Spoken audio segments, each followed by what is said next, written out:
राम सभे के स्वागत बा आज के हमरा ई दाल भात प्रोग्राम में। तो रउआ लोगन से इतने कहें, अगर ई दाल भात में रउआ लोग आइल बानी तो नीमन से खा के जाए, पेट भर के जाए, आ तनी कुछ मुनाफा सौसी बात करे, तू समझा। हाथ दे के जाए, लाइक सब्सक्राइब कर दे मन करी तो। लेकिन हाँ, दाल भात में कैसन नमक रही, कैसन स्वाद बा जरूर बताएं। आज के स्टार्टिंग करते नहीं दाल भात ब्लॉग।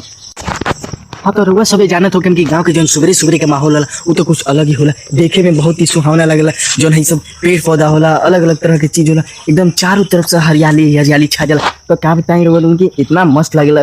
माने गांव में सुबह सुबह उठा घूमा फिरे यार, मजा आ जाला। गाँव के सुबह के तो बातें कुछ और बा। चलिए रउआ लोगन के आगे कुछ और देखा तो बनल रही ब्लॉग में। तो चलिए गाँव के भले घर के बाहर निकल जा और दिखाते हैं लोगों के हमने के जो बगल में एगो रहने लोगों पटीदार हमने के मानी। तो आज देखा हम लोगों के जो सब्जी खेती कल जाला गाँव में की तो कल जाला की तो लोगों को हम दिखाते हैं एगो चीज जो कि बहुत स्पेशल, सब के ऊपर खाए चाहिए, कुल की सब के ऊपर रोपे के चाहिए, सब के ऊपर तो शायद ही अवेलेबल हो सके। लेकिन घेवड़ा तो भोजपुरी में कहल जाला, लेकिन ओकरा के कहल जाला हिंदी में नेनुआ। तो लोगों हम दिखाते हैं ओकर खेती के तो कल जाला होला हरियाली से देख तो देख सके नहीं हई ओकर होए पता है जोन की चढ़ता हमर नीम के गाछ पर, एकरा कहल जाला घेवड़ा। देखिए घेवड़ा के पूरा बगाने लगा दिल बनी हमर जोन बड़का पता जना बानी उन्हें के पूरा घेवड़ा ही हो गेल। तो घेवड़ा से तो भेट कर लेनी आज और घेवड़ी से कहियो भेट हो कि नहीं तो भगवान जाने, लेकिन हमरा जल्दी भेट हो। तो कह के घेवड़ा के खेती देख ले, घेवड़ा खले लोग की ना जरूर कमेंट में बताएं। चलिए आगे और स्पेशल चीज देखो तुम वीडियो में बनल रह जाए ना, देखो तो तू जिंदगी में साला कुछ नहीं खरीदे।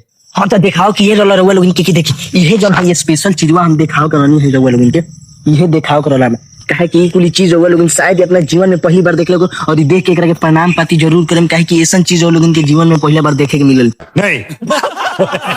कहे कि जो बहुत ही मतलब तुच्छ चीज बा, बहुत ही सालों बाद बहुत ही मतलब बहुत परिश्रम कइला के बाद ये चीज देखे के मिलेला। और ये रोवा चीज देख लें तो समझिए और जौन भी सपना हो के जौन भी चीज हो गए सब कुछ पूरा हो सकला। तो रोवा प्रणाम करो। और ये चीज कमेंट में एगो बात बताएं कि कौन चीज के पेड़ देखनी रोगा, कौन चीज के पेड़ हो। तो रोवा लोगन के ये दिखाओ कि इतने स्पेशल चीज एकरा से जौन लोगन अपन इच्छा मांगे, जौन चीज गाड़ी घोड़ा पैसा रुपया लड़की माफ करें सब कुछ मिली। लेकिन एगो बात कहते हैं लड़की तो कम चांस मिली, काहे कि ओकरा के परिश्रम करे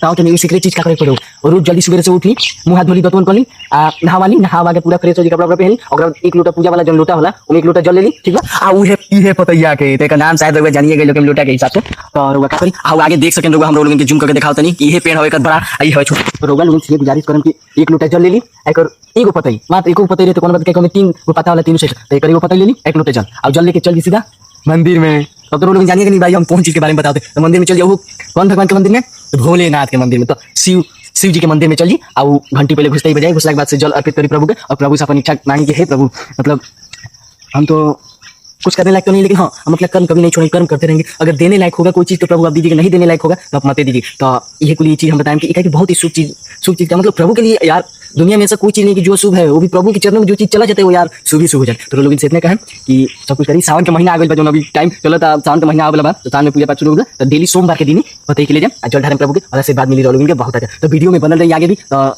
हम इतने बस कहे वाला बानी कि लोग अपन प्यार दुलार बरसात रहे, सब्सक्राइब लाइक करते और भोलेनाथ के साथ बनल रहे लोग उनके जीवन साथी बहुत अच्छा मिली, बहुत अच्छा।